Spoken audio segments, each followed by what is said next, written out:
You are listening to The Vocal Technologist. Spoken Tech for your ears. Most of the artificial intelligence tools promising to revolutionize your marketing are actually just running a massive, incredibly expensive beta test. And you know what? You are the guinea pig. That is, well, it is brutally honest way to put it. But honestly, when you look at the raw data pouring out of these platforms right now, it is entirely accurate. Right. We're watching massive tech companies force their own, essentially unproven products into the market, mostly just to justify the astronomical cost of building them in the first place. Exactly. And that is why we have gathered this fascinating stack of research and private notes. We want to really look under the hood of what is actually working in the digital environment right now. Because there's a lot of rubbish out there. Oh, heaps of it. Yeah. So we're going to explore why massive tech companies are eating their own dog food just to sell you algorithms. We will get into the reason unhinged serial marketing is completely destroying polished corporate campaigns. I love that example. It is so good. And finally, we will pull apart why the ultimate metric for success, the thing that actually gets people to buy from you, is just raw human connection. The contrast here is really what makes the whole environment so fascinating. Because, you know, on one hand, you have billions of dollars pouring into these automated systems that promise absolute efficiency. Well, it's the perfect scale. Exactly. But on the other hand, the campaigns that actually drive phenomenal growth, they look like they were filmed on a cracked smartphone by someone doing push-ups in their bedroom. Which is brilliant, and we are going to unpack exactly why that works. So let us kick things off by exploring this artificial intelligence mirage versus the reality check. You mentioned companies eating their own dog food. Yeah, so we are seeing leaders at massive tech companies, places like Meta and NVIDIA and Salesforce.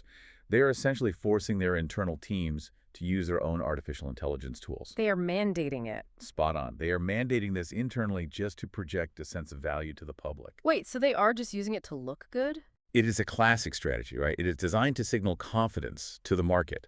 They actually tie executive performance metrics and, you know, their bonuses to the internal usage of these tools. Oh, wow. So if you do not use the tool, you literally lose money. Exactly. And then the marketing departments spin this internal adoption as proof that the technology is, well, indispensable for any modern business. But I am guessing the actual numbers tell a different story. A completely different story. If we look at the statistics on the ground, despite all these massive investments in data centers and infrastructure, only 40% of adults actually use these tools at work.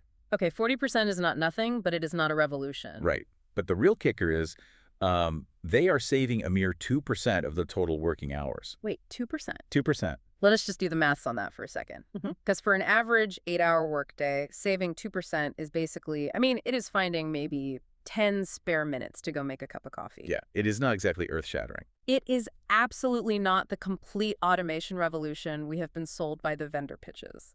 And this mirage, it gets even worse when you look at the practical reality for advertisers using the ChatGPT ads pilot. Oh, that is a whole other mess. It really is. Early testers are flying completely blind. There is zero programmatic buying, meaning advertisers cannot use software to automatically buy ads targeting specific demographics. Which is how the entire industry operates normally. Exactly. So they're basically just throwing money into a black box and, well, hoping for the best. They really are. You have agency executives openly reporting an absolute inability to prove any measurable business results from their spend on that pilot. None at all. None. The platforms control whatever limited return on investment data exists.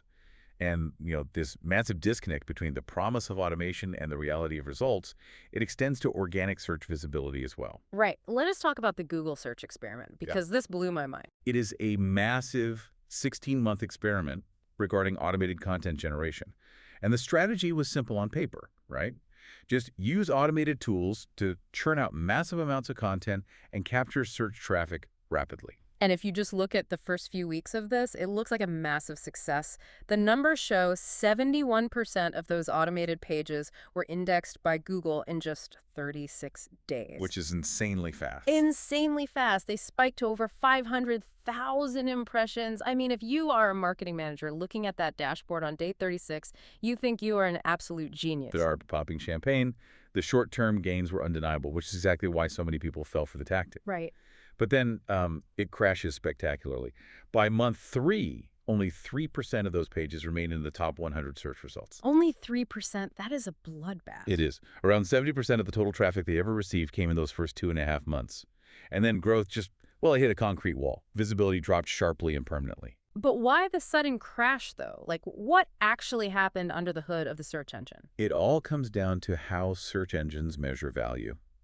Because Google algorithms look for specific trust signals. Okay, what kind of signals? We are talking about things like backlinks from reputable websites, authoritative author biographies, and unique data points that literally no one else has published. And the automated content does not have any of that. Exactly. Cool. Because the automated content was just regurgitating the same average information found everywhere else on the internet, it completely lacked unique human insights. So the algorithm just caught on? Yeah, eventually the algorithm recognized the pattern, flagged it as generic filler, and severely penalized the pages. Wow. And the funny thing is, adding more automated content later only provided another short-term spike. Yeah. It never fixed the underlying long-term ranking issues because, well, the content was inherently untrustworthy. I mean, buying into these untested ad platforms and automated strategies right now, it feels exactly like buying a shiny new sports car. But the dashboard is completely blank, and the steering wheel occasionally detaches. That is a very accurate analogy. Right. You have no idea how fast you're going or if you are about to hit a brick wall. But hey, it looks great in the driveway. But wait, hold on. I have a pushback question for you here. Go for it. If the data is truly this bad and the return on investment is effectively invisible, why are major brands still pouring millions of dollars into this? That is the multi-billion-dollar question, really. And it comes down to the sheer economics of the technology industry right now. Okay. The massive capital expenditure on physical chips, power grids, and data centers, it creates immense financial pressure. These platforms are literally forced to rush unpolished products to market. Just to make their money back. To justify their astronomical valuations and satisfy impatient investors. They desperately need your user data to train their models, and they need your ad revenue to fund the physical infrastructure. So marketers are just caught in the middle of this massive capital squeeze. Spot on. We are just the funding mechanism. Which is, yeah, exactly as terrifying as it sounds. So if the polished automated content is actively being penalized by search engines and completely ignored by consumers, where is the actual human attention going? It is fleeing to the exact opposite. Right. People are craving raw, unpolished, chaotic reality. We're shifting from the artificial intelligence mirage directly into the attention economy and this authenticity premium. Precisely. And to really understand this, we have to examine the brutal reality of TikTok ad decay. Because the algorithms on short-form video platforms, they crave high-velocity novelty. They absolutely do. They're designed around rapid, entertainment-focused consumption patterns. This means that creative materials fatigue incredibly fast. How fast are we talking? Well, an ad that works brilliantly and converts like crazy on Monday might be completely ignored by the algorithm by Thursday. Wait, literally 3 days? Yeah, because the audience has simply moved on. They have seen it. They are bored. They scroll past. And the solution brands are using to fight this is just wild to me. Advertisers are having to treat creative video development like a fast food supply chain. It is a content factory. They will do a single 1-hour shoot, right? And from that, they slice and dice enough modular hooks, body segments, and calls to action to create 60 different variations. Yeah, 60 permutations from 1 hour of filming. They track this metric called the thumb stop rate, which measures how many people stop scrolling when the video first appears. And if it drops? They swap out the opening hook the moment that thumb stop rate drops below their benchmarks for 3 consecutive days. That is exhausting. It is. They keep the successful core message or the body elements completely intact, and they just aggressively rotate the first 3 seconds to trick the algorithm into thinking it is brand new content.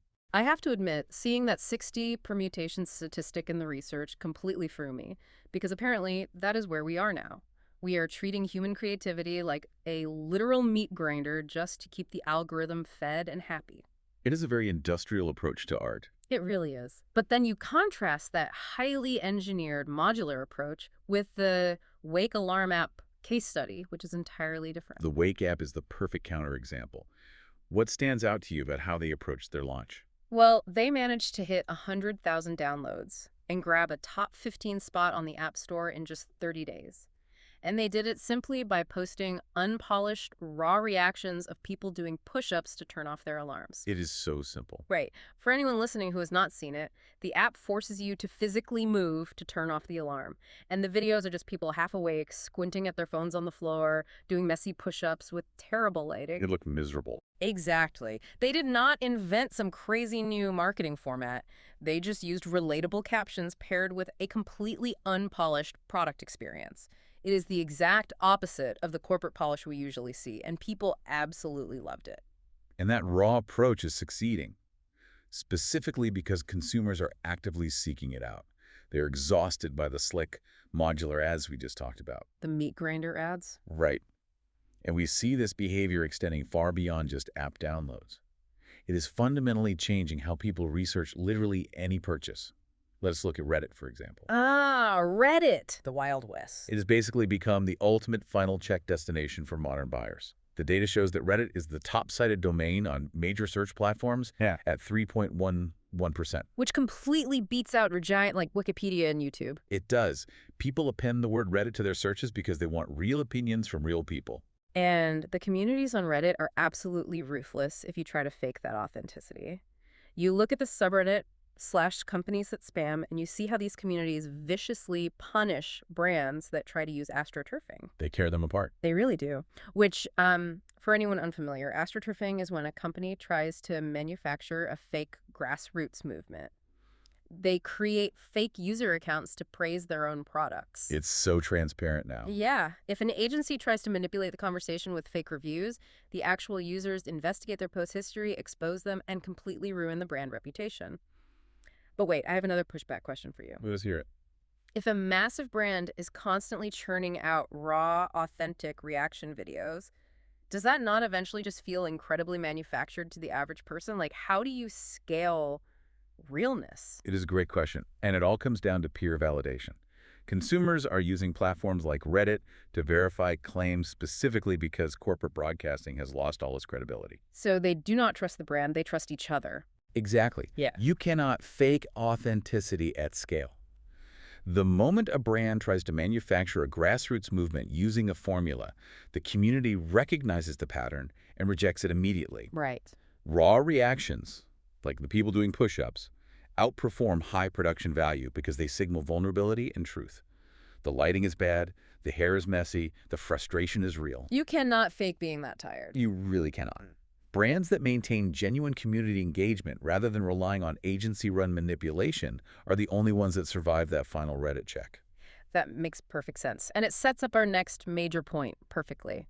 Because this intense hunger for real interaction, it goes far beyond just driving sales or surviving a Reddit thread. It goes much deeper. It is fundamentally changing consumer mental health, and it is forcing smart brands to entirely rewrite their budget allocations. We are talking about designing for connection over algorithms. This is such a crucial shift. It is, because for you listening, this means if your marketing team is obsessing over microscopic pixel tracking, instead of making something people actually want to share with their friends, you are likely optimizing for a system that no longer works. This is where the cultural impact of how we build digital products becomes undeniable. Look at the findings from the World Happiness Report. What did they find? The research draws a very clear data-backed line between how people use social media and their overall well-being. Passive scrolling on curated, algorithm-driven platforms like Instagram and TikTok is strongly linked to lower life satisfaction. Because you are just passively consuming a feed of impossible standards. Exactly. And this negative impact is especially pronounced among younger demographics, where heavy daily use correlates with significantly lower happiness levels and increased anxiety. But the crucial distinction in the research, which I found fascinating, is that it is not all social media causing the problem. Direct interaction on communication-focused apps, like WhatsApp and Facebook Messenger, that actually yields neutral or even positive mental health effects. Yes, because it is the literal difference between performing for a faceless algorithm versus actually talking to a human being you care about. Exactly. The human brain rewards actual connection. And smart brands are recognizing this massive shift in consumer sentiment. They are pivoting away from performance marketing because the returns are visibly plateauing. People are just ignoring the ads. Completely. About 60% of Google searches are now ending without a single click to any external website. Wow, 60%. And organic click-through rates are dropping significantly as automated overviews take up more and more of the visual screen space. Which totally explains why companies are making massive strategic shifts with their money. Look at Sentry, the software monitoring company. They are a prime example. They are dedicating an unheard of 70% of their growth budget to pure awareness channels. They are throwing money at podcasts and massive physical billboards. Just out in the real world. Yeah. They are actively moving away from the microscopic tracking of performance media and focusing entirely on building cultural identity. They want to be the brand you think of when you are talking to your mates at the pub, not the brand that stalks you around the internet. And that leads us to one of the most brilliant examples of this exact strategy in action. Let us look at Surreal Cereal. Oh, this is my favorite. They offer an absolute masterclass in what we call the 2x0 framework. Explain that framework really quickly. So historically, brands map themselves on a 2x2 grid. You compete on price on one axis and maybe quality or health benefits on the other. You just try to find a little safe gap in the market. Exactly. The 2x0 framework means you completely ignore that grid. Surreal avoids competing on price. They avoid competing on health metrics. So what do they do? Instead, they carve out an entirely new space using chaotic, unhinged marketing that completely defies comparison. I absolutely love their campaigns. They run these fake celebrity billboards where they just find regular people who happen to share names with famous athletes or actors and quote them saying the cereal is great. It is hilarious. It is brilliant. They collaborate with adult brands for bizarre product mashups that make zero sense for breakfast food. They deliberately interrupt the polished, boring patterns consumers expect from corporate advertising. And it works. It really works. And I have to point out something hilarious here. Surreal actively targets corporate marketers on LinkedIn to organically amplify their bizarre humor. Yes, I have seen that. They know marketers are starved for creativity in a sea of boring business posts.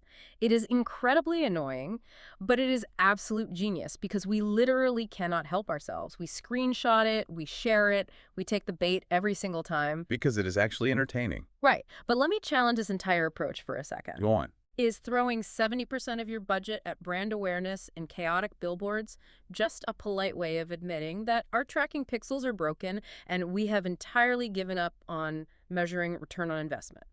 That is a very valid critique. Yeah. Honestly, plenty of financial officers would completely agree with you. I bet they would. But I would argue it is not about giving up. It is about adapting to a fundamentally broken system. Okay, how so? User experience design and marketing have historically relied on collective meaning-making. It is about understanding human behavior, understanding what a culture values, and responding to it. Right. When automated tools push marketing teams toward repetitive templates and algorithmic perfection, the output becomes entirely homogeneous. The market just gets flooded with identical, optimized, boring content. The meat grinder again. Exactly. Yeah. The only way a brand can survive and actually stand out in that sea of sameness is to deliberately break the expected patterns and create genuine emotional resonance. Because you cannot track a feeling. No, you cannot track a feeling of surprise or delight with a tracking pixel, but you can certainly measure the cultural momentum and the revenue it generates over the long term. Breaking the pattern to create resonance. I love that. And that logic brings us to the final piece of the puzzle. Which is where things get really futuristic. Yeah, because if broad generic algorithms are causing massive audience fatigue and actually destroying our social relationships, the technology itself has to evolve. It has to. It has to evolve to protect the one thing that still converts, which is our unique individuality.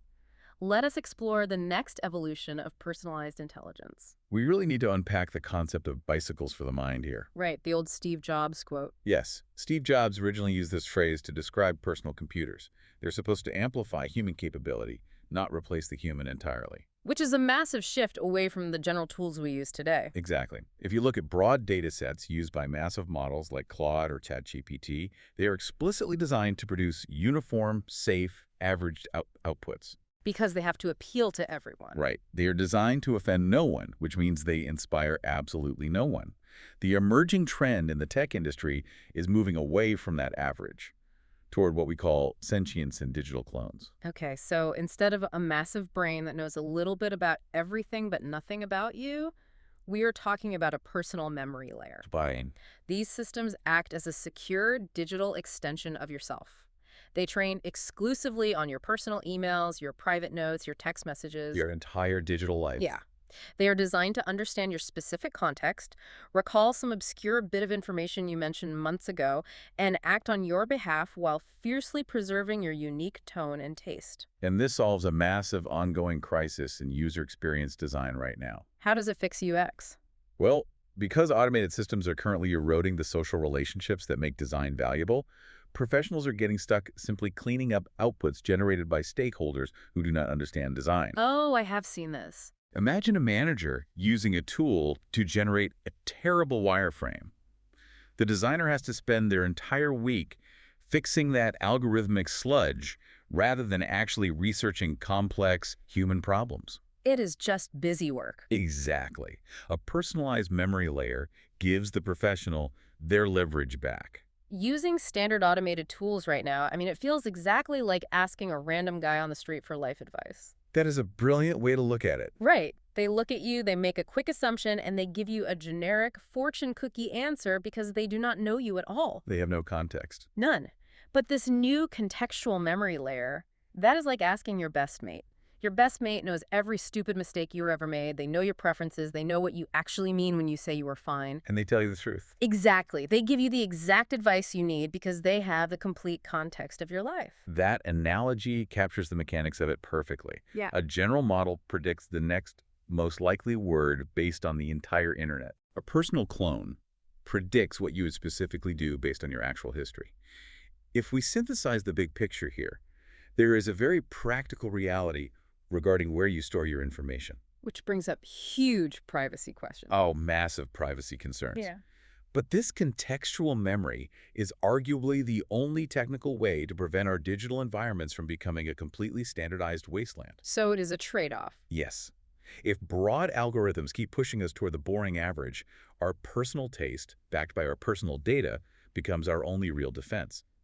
I highly encourage everyone listening to think critically about where they store their personal notes and data right now. Because that data is the gold mine. Exactly. Because that specific data is about to become the entire foundation of how you interact with the digital world moving forward.